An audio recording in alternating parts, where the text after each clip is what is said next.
జనబేరి news కి స్వాగతం. Bulletin లో ముందుగా హెడ్లైన్స్ చూద్దాం.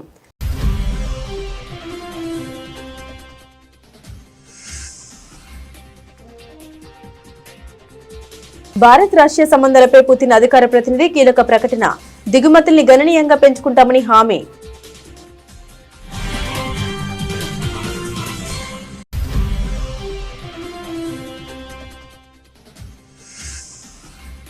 మన దేశంలోని 1700 గ్లోబల్ సామర్థ్య కేంద్రాలు ఉన్నాయి వెల్లడించిన కేంద్ర విదేశాంగ శాఖ మంత్రి జయశంకర్.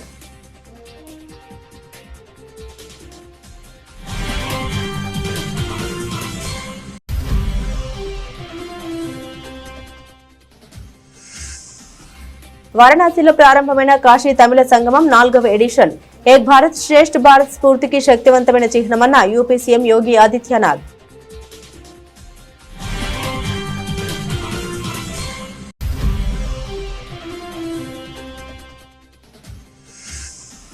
స్పీకర్ ఓం బిర్లా ఏర్పాటు చేసిన అఖిలపక్ష సమావేశంలో కేంద్రం విపక్షాల మధ్య కుదిరిన అవగాహన.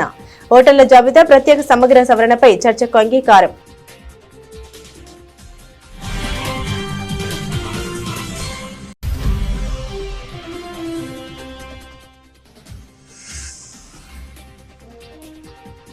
ఈ నెల 8-9న జరగనున్న తెలంగాణ రైజింగ్ గ్లోబల్ సమ్మిట్ ప్రపంచ ప్రఖ్యాత ప్రముఖులు ప్రతినిధులు పాల్గొంటారని తెలిపిన సీఎం రేవంత్ రెడ్డి.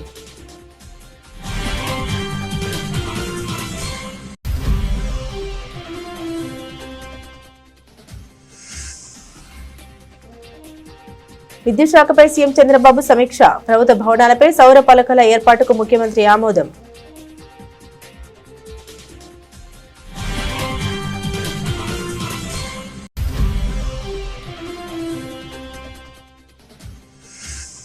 మరోసారి హిందూ వ్యతిరేక మనస్తత్వాన్ని బయటపెట్టిన కాంగ్రెస్ పార్టీ. హిందూ దేవుళ్లపై సీఎం రేవంత్ రెడ్డి అనుచిత వ్యాఖ్యలు. వెల్లువెత్తుతున్న తీవ్ర విమర్శలు.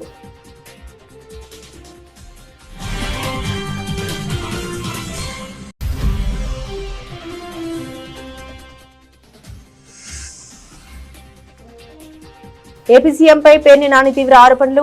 దిగజారుడు రాజకీయాలకు చంద్రబాబు కేర్ ఆఫ్ అడ్రస్ అంటూ మాజీ మంత్రి విమర్శలు.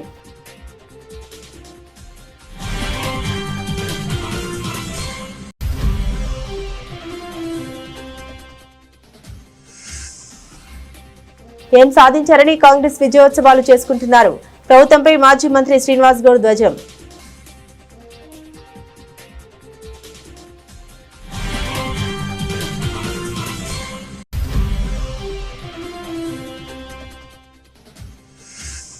పిన్నెల్లి బ్రదర్స్ పై కూటమి ప్రభుత్వం కక్ష సాధింపు చర్యలు అంటూ వైఎస్ఆర్సీపీ నేతల ఆక్షేపణ. ఉద్దేశపూర్వకంగానే హత్య కేసులో ఇరికిస్తున్నారని ఆరోపణ.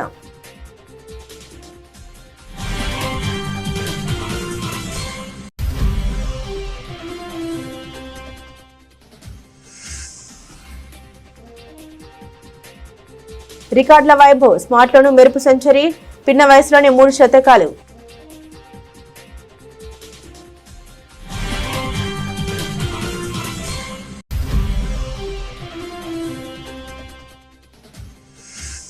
స్వల్పంగా తగ్గిన బంగారం ధర.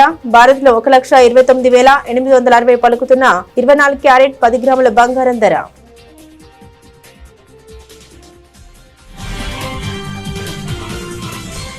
రష్యా అధ్యక్షుడు వ్లాదిమిర్ పుతిన్ భారత పర్యటనకు ముందు భారత రష్యా సంబంధాలపై పుతిన్ అధికార ప్రతినిధి దిమిత్రీ పెస్కోవ్ కీలక ప్రకటన చేశారు.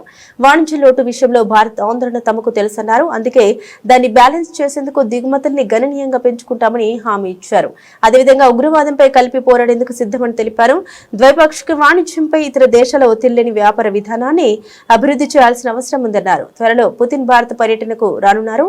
ఈ తరుణంలో రష్యా నుండి ఇలాంటి ప్రకటన వెలువడడం గమనార్హం. అమెరికా ఆంక్షలు విధించినప్పటికీ భారత్కు చమురు సరఫరా తగ్గకుండా చూసేందుకు రష్యా ప్రయత్నిస్తుందని పెస్కోవ్ తెలిపారు. భౌగోళిక రాజకీయాలకు అతీతంగా పనిచేసే ఒక వాణిజ్య వ్యవస్థను అభివృద్ధి చేయాలని రష్యా కోరుకుంటున్నట్లు వెల్లడించారు. ఇరు దేశాల ద్వైపాక్షిక వాణిజ్యం 2030 నాటికి $100 బిలియన్ చేరుతుందని ఆశాభావం వ్యక్తం చేశారు. నేడు భారతదేశంలో దాదాపు 1700 గ్లోబల్ సామర్థ్య కేంద్రాలు ఉన్నాయని కేంద్ర విదేశాంగ శాఖ మంత్రి జయశంకర్ అన్నారు. ఢిల్లీలో జరిగిన ఒక కార్యక్రమంలో ఆయన ఈ వ్యాఖ్యలు చేశారు. అనంతరం జయశంకర్ మాట్లాడారు. గత కొన్ని సంవత్సరాలుగా గ్లోబల్ సామర్థ్య కేంద్రాలు అని పిలువబడే వాటి పెరుగుదలను మనం చూశామని, నేడు మన దేశం దేశంలోని 1700 గ్లోబల్ సామర్థ్య కేంద్రాలు ఉన్నాయని చెప్పుకొచ్చారు. ఇవి ప్రపంచవ్యాప్తంగా ఉన్న అటువంటి కేంద్రాల్లో సగం వరకు ఉన్నాయని వెల్లడించారు. So far I have spoken about the mobility of people, but I also want to highlight that work can also be mobile. That, if the talent doesn't go out, the out comes to the talent.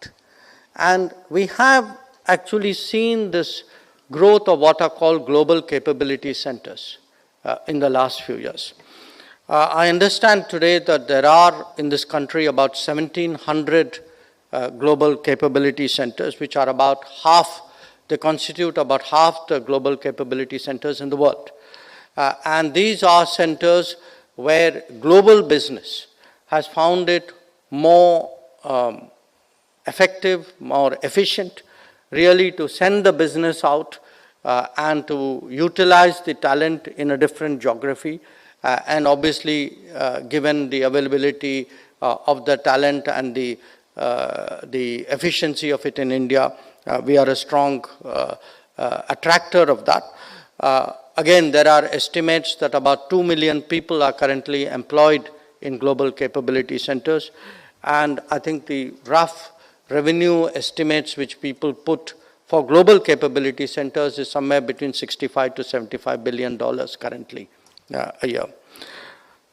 And looking ahead, I mean, certainly as we are moving to an era of AI, of higher skills, of advanced manufacturing, and also of, as I said, of social services of various kinds, we do anticipate a world which will put a greater premium on mobility. And we see ourselves, we are 1/6 of the world's population. But I think if you look in terms of the younger working age population, we would be somewhere between 1/6 and 1/4, would be closer to 1/4 actually of the global workforce of a certain demography. So, ఏక్ భారత్ శ్రేష్ఠ భారత్ స్ఫూర్తికి శక్తివంతమైన చిహ్నమైన కాశీ తమిళ సంగమం యొక్క 4వ సంవత్సరం వారణాసిలో ప్రారంభమైంది. ఈ కార్యక్రమానికి ముఖ్య అతిథులుగా UP CM Yogi Adityanath, Tamil Nadu governor Ravi, Puducherry lieutenant governor Kailash Nathan, కేంద్ర మంత్రి ధర్మేంద్ర ప్రధాన్ మరియు కేంద్ర సహాయ మంత్రి మురుగన్ సమక్షంలో దివ్యమైన మోక్షదాయిని కాశీ భూమిపై కాశీ తమిళ సంగమం యొక్క 4వ ఎడిషన్ ప్రారంభించబడింది. ఈ సందర్భంగా ముఖ్యమంత్రి యోగి ఆదిత్యనాథ్ మాట్లాడారు. కాశీ తమిళ సంగమం నిర్వహణ ఉత్తర మరియు దక్షిణ భారతదేశం మధ్య సాంస్కృతిక, విద్య, ఆర్థిక మరియు ఆధ్యాత్మిక భాగస్వామ్యాన్ని బలోపేతం చేయడం ద్వారా భారతదేశానికి ఉజ్వల భవిష్యత్తుకు కొత్త ద్వారాలు తెరుస్తుందని అన్నారు. కాశీలోని కేదార్ ఘాట్, హనుమాన్ ఘాట్ మరియు హరిశ్చంద్ర ఘాట్ చుట్టూ తమిళ సాంప్రదాయం యొక్క శక్తివంతమైన ఉనికి ఉన్నప్పటికీ కనిపిస్తుందని సీఎం చెప్పుకొచ్చారు.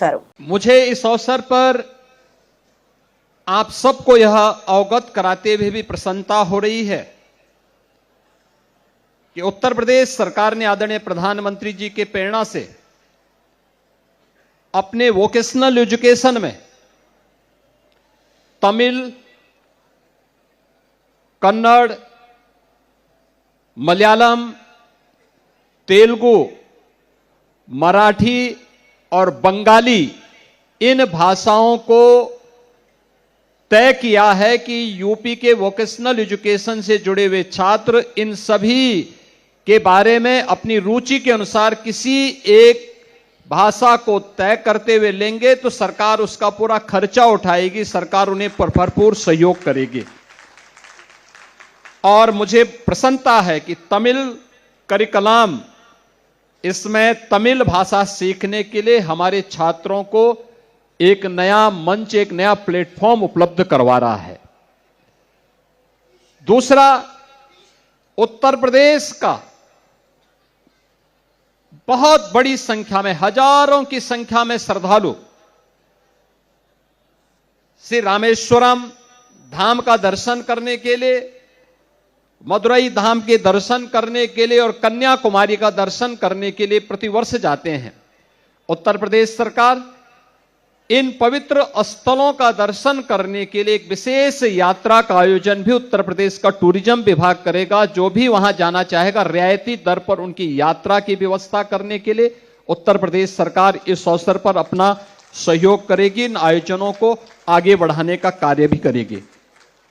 நான் இந்த நேரத்திலே ஒரு விஷயத்தை உங்கள் முன்பாக வெளிப்படுத்த விரும்புகின்றேன், உங்களுக்கு தெரிவிக்க விரும்புகின்றேன்.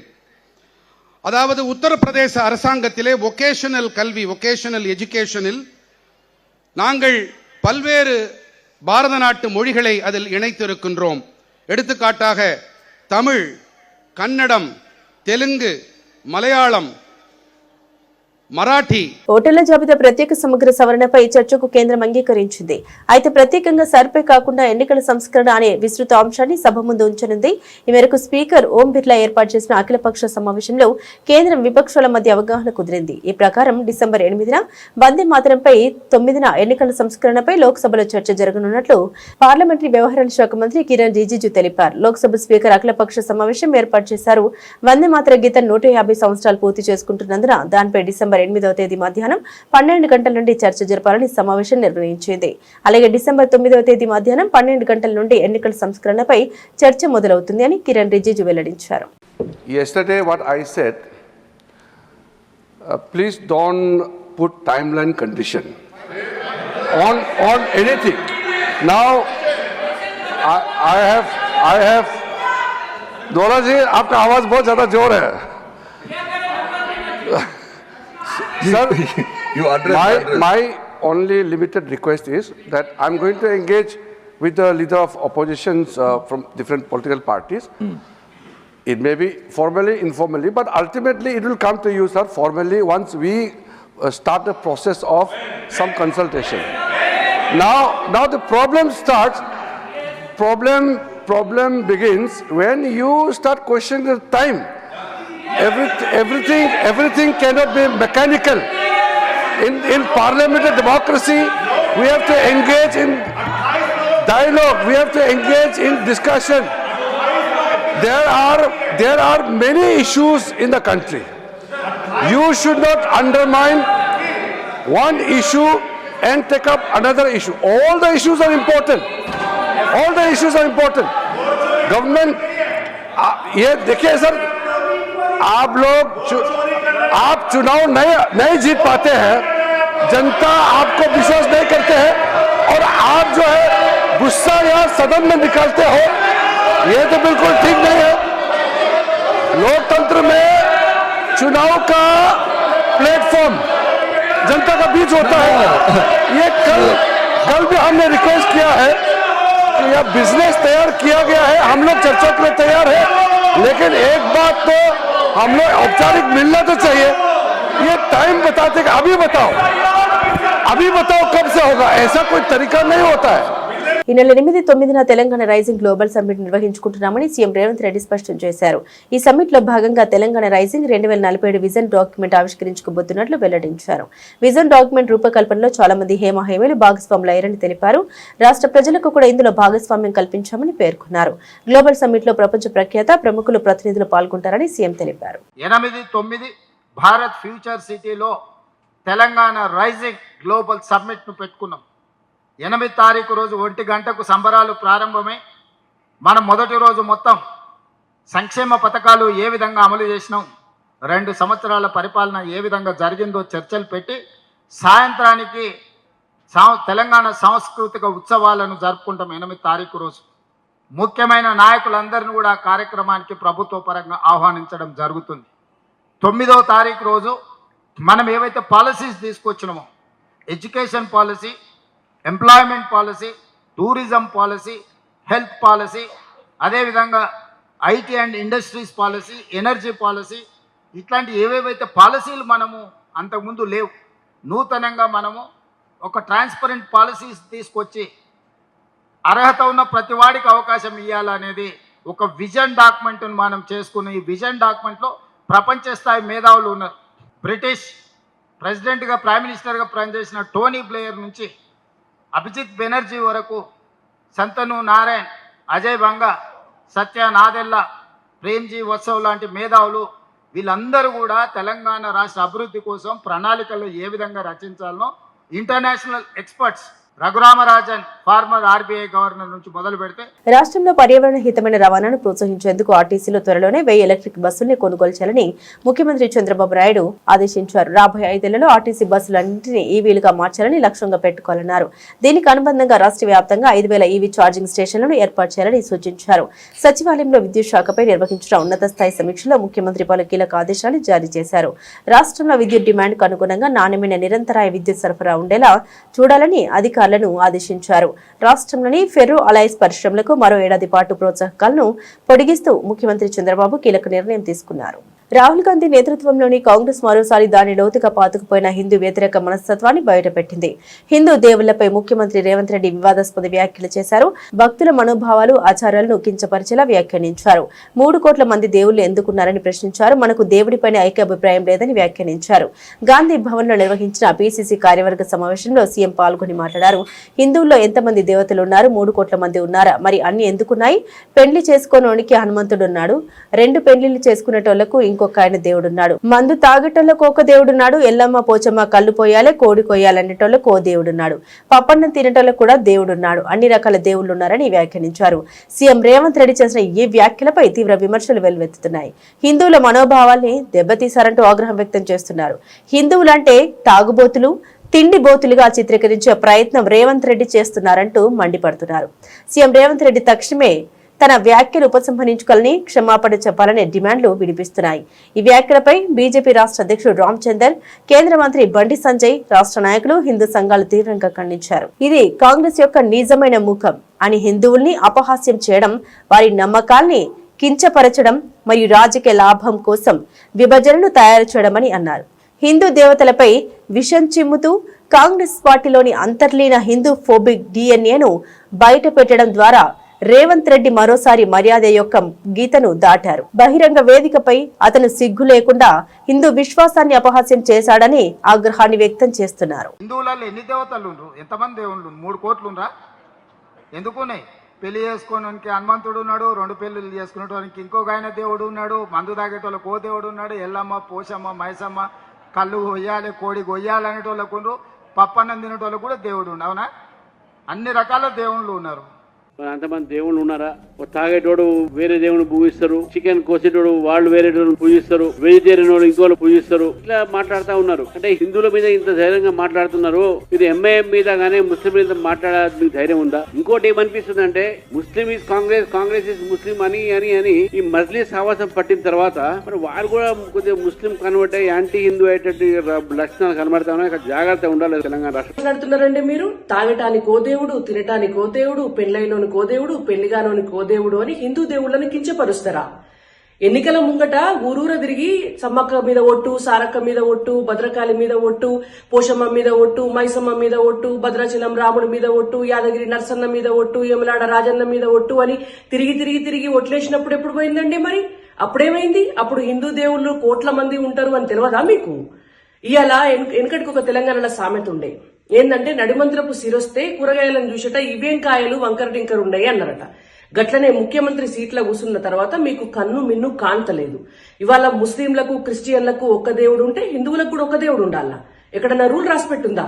దేశంలో తప్పుడు దిగజారుడు రాజకీయాలు చేయడంలో చంద్రబాబు దిట్ట అని ఎప్పటికప్పుడు విత్త పోకడలతో ముందుకెళ్తారని మాజీ మంత్రి కృష్ణా జిల్లా వైఎస్ఆర్సీపీ అధ్యక్షులు పేర్ని నాని మండిపడ్డారు. గతంలో ఒక పార్టీలో గెలిచి మరో పార్టీలోకి వెళ్లేవారని, కానీ ఇప్పుడు చంద్రబాబు డబ్బులిచ్చి పదవులు కొనుక్కునే కొత్త సంప్రదాయానికి తెరలేపారని ఆరోపించారు.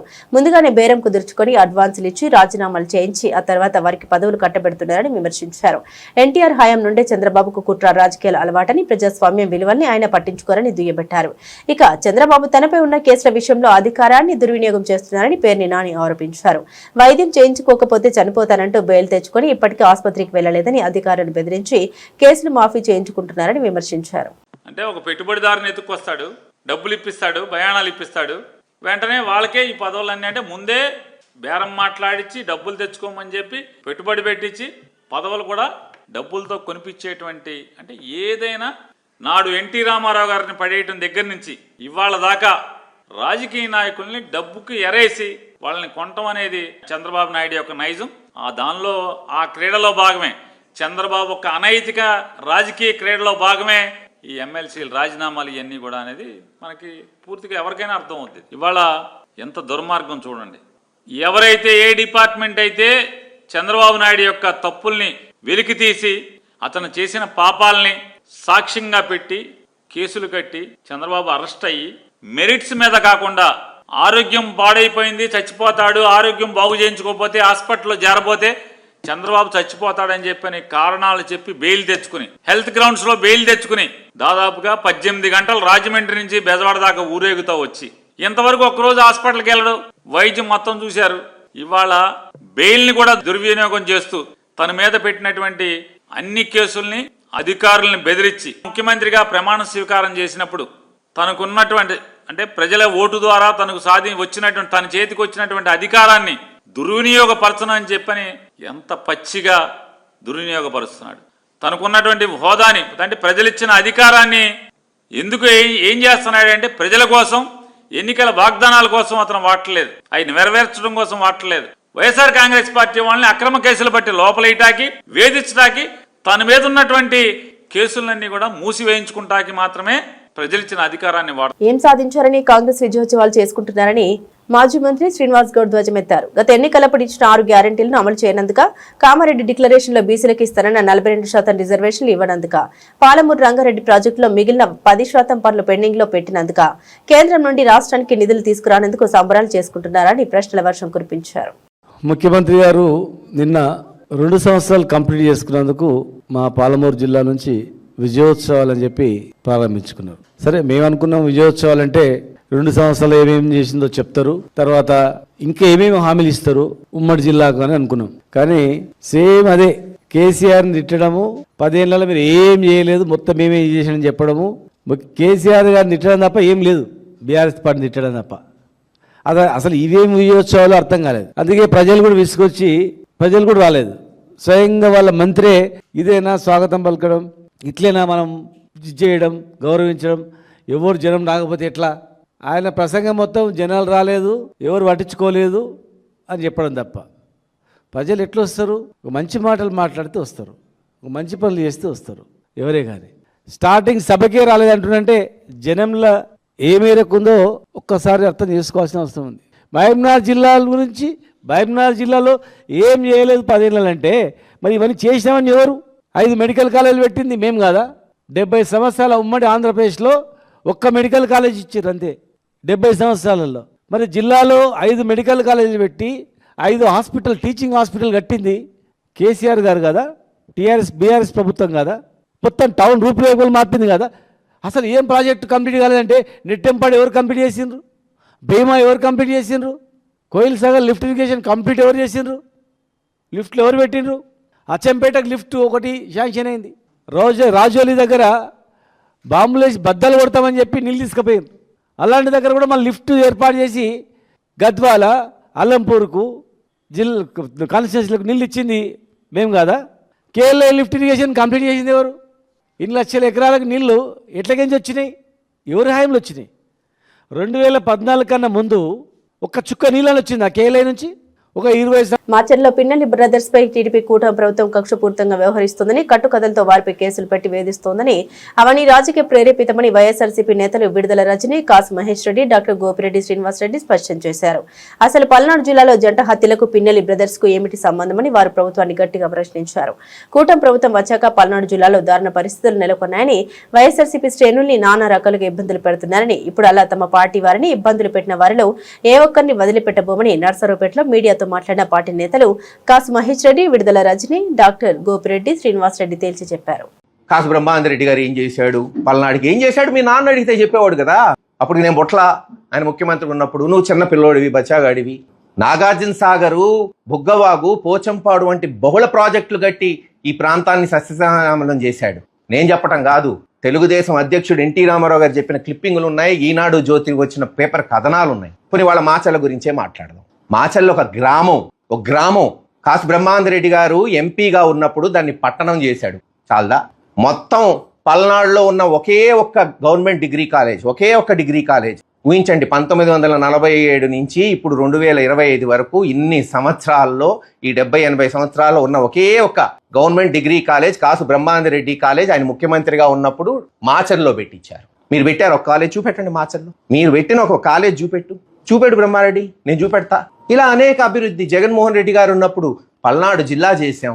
లేదు కాసు కృష్ణారెడ్డి గారు ఉన్నప్పుడు గురజాల రెవెన్యూ డివిజన్ అయింది, sub division, police sub division, municipality అంటాడు. కృష్ణదేవరాయలు గారు మరి మనం చూసినట్టయితే ఈ రోజు ఈ పిన్నెల్లి రామకృష్ణారెడ్డి అండ్ బ్రదర్స్ ని ఏ విధంగా సంబంధం లేనటువంటి కేసులో వాళ్ళని ఏ విధంగా ఇబ్బంది పెడుతున్నారో దీన్నే ఒక ఉదాహరణగా మన జిల్లాలో చూడొచ్చని తెలియజేస్తున్నాను. అసలు ఏంటి రెడ్ బుక్? ఈ రెడ్ బుక్ రాజ్యాంగం ఏంటంటే ఇందులో దీని ఎజెండా ఒకటే. ఇందులో వైఎస్ఆర్ కాంగ్రెస్ పార్టీ నాయకుల్ని, వైఎస్ఆర్ కాంగ్రెస్ పార్టీ కార్యకర్తల్ని ఎవరన్నా ఒక గాలి పోగేసుకుని కట్టుకదల్లి అది గనక స్టేషన్ లో ఆ కంప్లైంట్ కనిపిస్తే ఇమీడియట్ గా దాని మీద అక్రమ కేసులు కట్టడము, అక్రమ అరెస్టు చేయడము, మరి జైళ్లకు పంపించడం. ఇది ఈ రెడ్ బుక్ యొక్క ఎజెండా. మరి ఈ ఎజెండాని తూచా తప్పకుండా మన పల్నాడు జిల్లాలో అమలు చేస్తూ మరి దీంట్లో భాగంగానే మనం చూసినట్టయితే గుండ్లపాడులో జరిగినటువంటి మన పల్నాడు జిల్లాలో ఆ మర్డర్ కి సంబంధించి అందరు కూడా తెలుసు. హత్య చేసింది టీడీపీ వాళ్ళే, చనిపోయింది టీడీపీ వాళ్ళే. దీంట్లో పిన్నెల్లి బ్రదర్స్ కి ఏం సంబంధం? ఈ సంబంధం లేనటువంటిని ఈ హత్యలో మరి వీళ్ళ పేర్లు చేర్చి దాన్ని ఏ విధంగా ఈ రోజు ఏ పరిస్థితికి తీసుకొచ్చారు ప్రజలందరూ కూడా చూస్తా ఉన్నారు.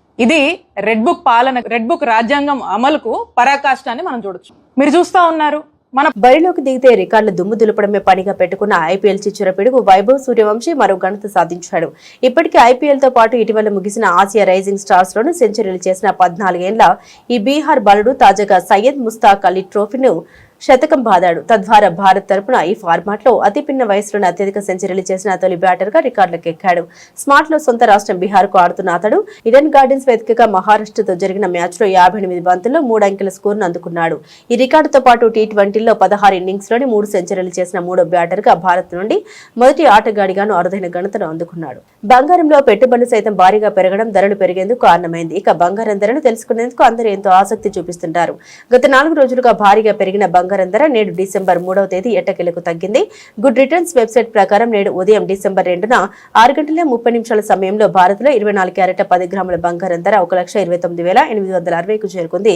నిన్నటి ధరతో పోలిస్తే స్వల్పంగా తగ్గింది. ఇక 22 క్యారెట్ల 10 గ్రాముల బంగారం ధర 1,19,040కి చేరుకుంది. కిలో వెండి 1,95,900. అంతర్జాతీయ మార్కెట్లో బంగారం ధరలు నేడు ఎట్టకేలకు తగ్గాయి. ఇవాళ స్పాట్ గోల్డ్ రేటు ఔన్స్ కు $33 పైగా పడిపోయింది. దీంతో ఔన్స్ బంగారం ధర $4,207 వద్దకు దిగొచ్చింది. ఇక స్పాట్ సిల్వర్ రేట్ ఔన్స్ కు 0.54% మేర తగ్గి $58.25 వద్ద ఉంది. మరోవైపు హైదరాబాద్ మార్కెట్ లో 3 రోజుల తర్వాత బంగారం ధరలు తగ్గాయి. ఇవాళ 24 క్యారెట్ల గోల్డ్ రేటు 10 గ్రాములకు గాను 1,29,860 వద్దకు దిగొచ్చింది.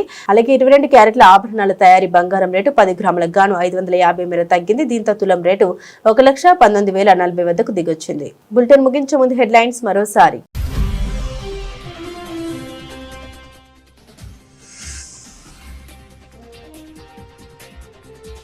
భారత్ రష్యా సంబంధాలపై పుతిన్ అధికార ప్రతినిధి కీలక ప్రకటన. దిగుమతుల్ని గణనీయంగా పెంచుకుంటామని హామీ.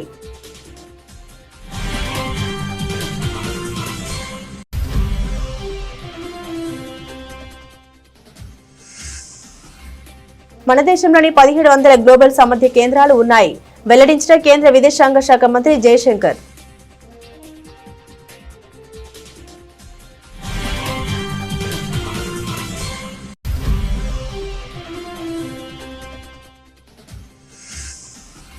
వారణాసిలో ప్రారంభమైన కాశీ తమిళ సంగమం 4వ ఎడిషన్.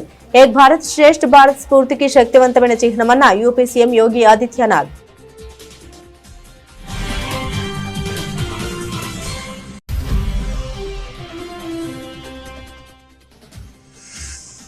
స్పీకర్ ఓం బిర్లా ఏర్పాటు చేసిన అఖిలపక్ష సమావేశంలో కేంద్ర విపక్షాల మధ్య కుదిరిన అవగాహన. ఓటర్ల జాబితా ప్రత్యేక సమగ్ర సవరణపై చర్చకు అంగీకారం.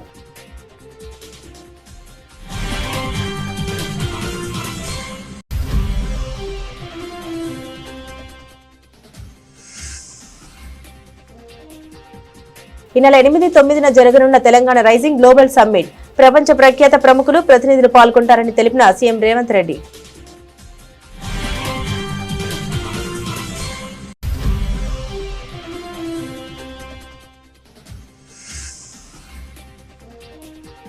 విద్యుత్ శాఖపై సీఎం చంద్రబాబు సమీక్ష. ప్రభుత్వ భవనాలపై సౌర పలకల ఏర్పాటుకు ముఖ్యమంత్రి ఆమోదం.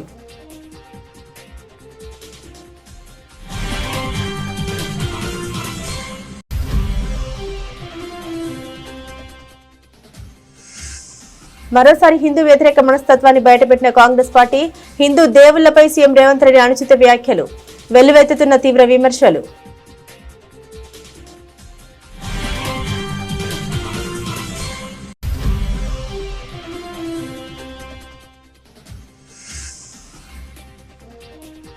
ఏపీ సీఎంపై పేర్ని నాని తీవ్ర ఆరోపణలు, దిగజారుడు రాజకీయాలకు చంద్రబాబు కేర్ ఆఫ్ అడ్రస్ అంటూ మాజీ మంత్రి విమర్శలు.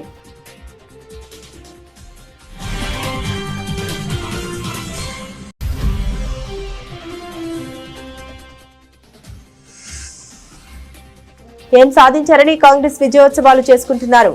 ప్రభుత్వంపై మాజీ మంత్రి శ్రీనివాస్ గౌడ్ ధ్వజం.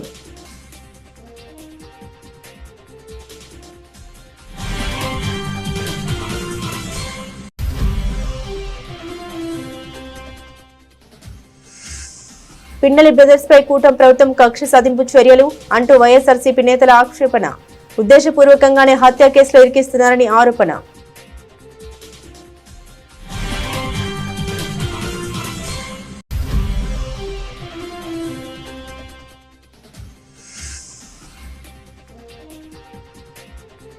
రికార్డుల వైభవ్, స్మార్ట్లోనూ మెరుపు సెంచరీ, పిన్న వయసులోనే 3 శతకాలు.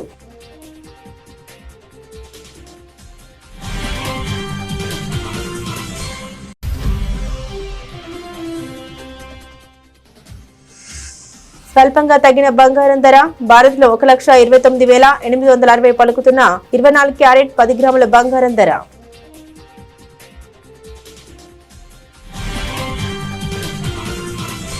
ఇవి బులెటిన్లోని విశేషాలు. తిరిగి మరో బులెటిన్తో మళ్ళీ కలుసుకుందాం. అంతవరకు సెలవు, నమస్కారం.